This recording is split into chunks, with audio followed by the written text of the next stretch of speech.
আমি বানাচ্ছি পোহা, আর এই পোহা বানানোর জন্য চিড়েটাকে ভিজিয়ে কিন্তু রাখিনি, জাস্ট ধুয়ে রেখে দিয়েছিলাম। যেটুকুনি জল ছিল সেটুকুনি টেনে নিয়ে চিড়েটা পুরো ভিজে গেছে আর সুন্দর ঝরঝরাও হয়েছে। আর এদিকে সমস্ত সবজি দিয়ে দিয়েছি, সবজিগুলো ভাজা ভাজা হয়ে গেছে। এবারে নিয়ে চিড়েগুলো দিয়ে দেবো।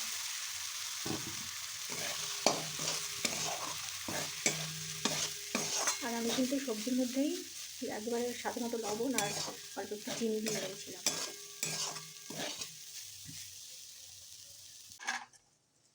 আর কয়েকটা কিশমিশ ভেজে রেখেছিলাম, ওখানে এগুলো দিয়ে দিই।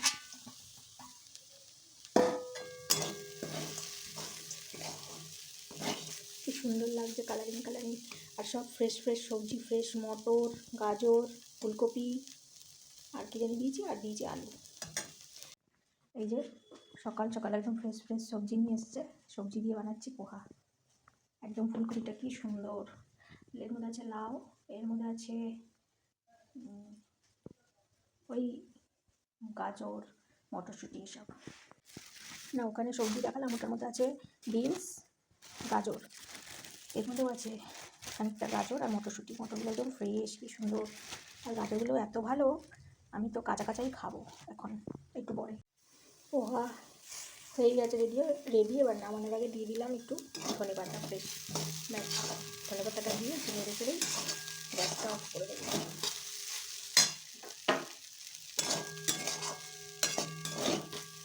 আমার পোহা তৈরি।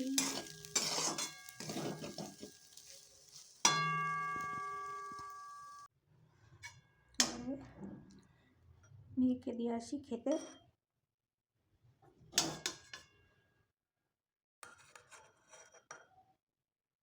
একদম ঝরঝরা হচ্ছে,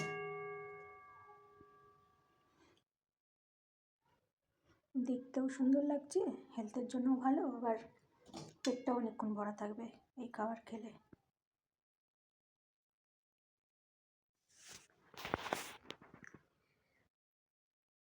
গুড মর্নিং ফ্রেন্ডস, চশমাটা পরে নিয়ে নিই। Welcome back to my channel. কেমন আছো সবাই? আশা করছি খুব ভালো আছো, আর আমিও খুব ভালো আছি। শুরু করছি একটা নতুন ব্লগ। মেয়ে চিল্লাচ্ছে ওই চিকুর জন্য। তো চলো দেখিয়ে দিলাম, সকাল সকাল রান্না করেছি পোহা। সকাল সকাল অনেকটাই বেলা হয়ে গেছে, আমার চা খাওয়া হয়ে গেছে। আমি রান্নাঘরে চা এসেছি কাজ করতে, মেয়েও পরে উঠেছে, তো সেই জন্য ওকে এখন করে দিলাম, দিয়ে আমি ভাবলাম ভিডিওটা স্টার্ট করি। তো চলো আজকে সারাদিন কী কী করি তোমাদের সঙ্গে সেটা শেয়ার করব। আজকে ফ্রেশ সবজি দিয়ে পোহাটা বানিয়েছি, পোহাটা বেশ ভালো হয়েছে। আরও বাবা নিয়ে এসছেও, এদিকে গ্রাম আছে দক্ষিণের দিকে আমাদের এদিকে, সেখান থেকে একদম সবজি বাজার থেকে ফ্রেশ একদম সবজি নিয়ে এসছে। আর আজকে দেরি করে ওঠা হয়েছে, আমারও মেয়েও দেরি করে উঠেছে, কারণ কি আমাদের মানিটার শরীরটা কদিন ধরে ভালো না, ওকে ডাক্তারখানায় নিয়ে যাবো আজকে বিকালে। সেই জন্য ও সকাল সকাল হলেই বেরিয়ে যেতে চায়, আর কদিন ধরে ওকে বেরোতে দিচ্ছি না, যে ও কীরকম পটি করে। আর ঠান্ডাও লেগেছিলো সেদিনকে, হাঁচু খক খক করছিলো, সেই জন্য বেরোতে দিইনি। আর এবারে বেরোতে দেওয়া হয় না, ও তো মাঝরাতে 3টে, সাড়ে 3টের সময় উঠে এবারে ঘুরপাক খেতে থাকে, গ্যাও গ্যাও করতে থাকে, মাথার কাছে এসে বিরক্ত থাকে, ঘুমোতে দেয় না। এবার আমাদের তারপরে ও 5:30টার দিকে পটি টটি করলো, ভেতরে ওর পটি রয়েছে, কি বলে ওটাকে, লিটার বক্স, ওখানে ওর মধ্যে পটি করলো। আর দেখার জন্য রেখেছি যে ও কীরকম পটি করছে। ওর কদিন ধরে পটিটা ঠিক হচ্ছে না, অনেকদিন ধরে, আগে ওষুধ খাইয়েছিলাম, ঠিক হয়নি, আবারও ডাক্তার কাছে নিয়ে যেতে হবে। তারপরে ও পটি করার পর মেয়ে পরিষ্কার করে দিল, দিয়ে ওর পাটা মুছিয়ে দিল, আর ওর লিটার বক্সটা পরিষ্কার করে দিল।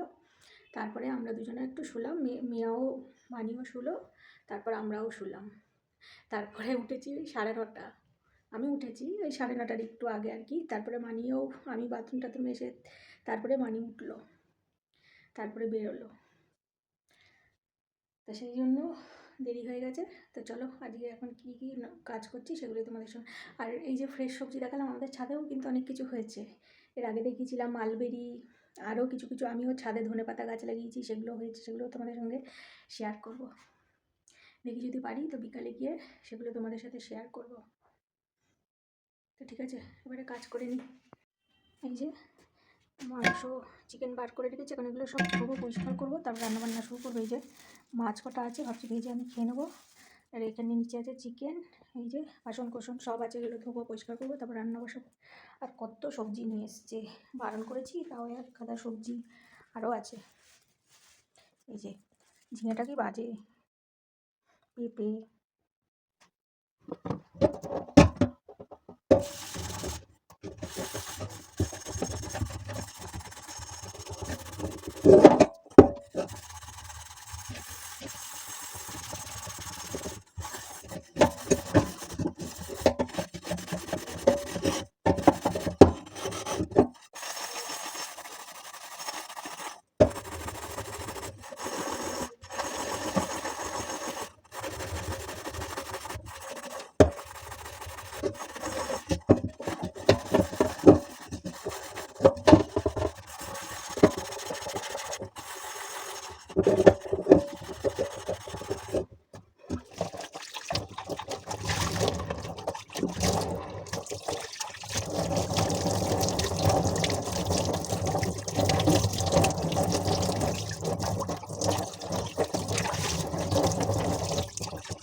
রোদ চলে গেছে, তুলে নিস একটু পরে, তাও এখনো গরম গরম ভাব আছে, তখন গন্ধটা তাহলে বেরিয়ে যাবে। হ্যাঁ কি বলে, গন্ধটা বেরিয়ে যাবে না গ্যাসটা যেই থাকে, মানিক তো আবার নালে হবে না। ওটাই তো বললাম, হাওয়া খা। চামচটা একদিন ধুয়ে দিস আবার। আজকেই ধরবে।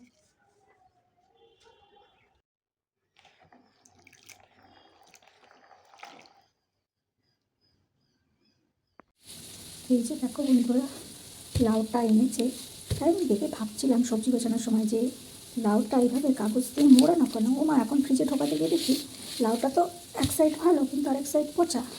আর আমার কর্তাটা তো দেখেই জানিনি, তাকে বসিয়ে দিয়েছে, নিয়ে চলে এসছে, আজকেই এনেছে। এক সাইড তো এখন দেখছি পচা। আসুক, দেখাবো, ছবি তুলে রাখলাম, তোমাদের একটা দেখাবো, ওকেও দেখাবো, বলবো আর যদি এটা আজকেই এনেছে আবার বলবে তুমি খাওনি, রেখে দিয়েছো তাই পচে গেছে। তো পচা এনে রাখলে তো পচবেই। আর এত সবজি একবারে নিয়েছে, কোনটা ছেড়ে কোনটা খাবো। এই দেখো কত সবজি নিয়ে এসছে এখানে। এই যে ফুলকপি, তারপরে এখানে আছে ঝিঙে, পেঁপে, ফ্রিজে আরও আছে দেখা। এই যে ফ্রিজ ভরা সবজি, কোনটা ছেড়ে কোনটা খাবো, দুজন মানুষ রাক্ষস নাকি। ফ্রিজের এই যে সবজি রাখার এটা ভেঙে গেছে, নতুন কিনবে না, পয়সা নেই, এটাও ঠিক করে দিচ্ছে না, তাই জন্য ওইভাবে রেখেছি, আমার কিছু করার নেই। তাই দেখো আমার ফ্রাইড রাইস একদম ঝটপটভাবে এইভাবে করে নিলাম, সব ভাত রেডি করে নিয়েছি, সবজি ভেজে নিয়ে এবার ভাতের মধ্যে মিক্স করে দেবো, ব্যাস একদম সুন্দর হয়ে যাবে। তারপর মিক্স করে নিই, তারপর দেখাচ্ছি। তাই দেখো কত সুন্দর ফ্রাইড রাইস হয়ে গেছে।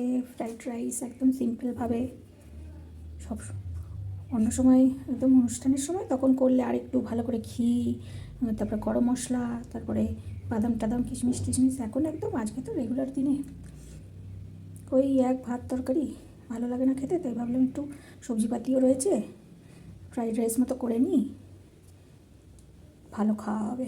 বাচ্চারা ওইসব খেতে ভালোবাসে।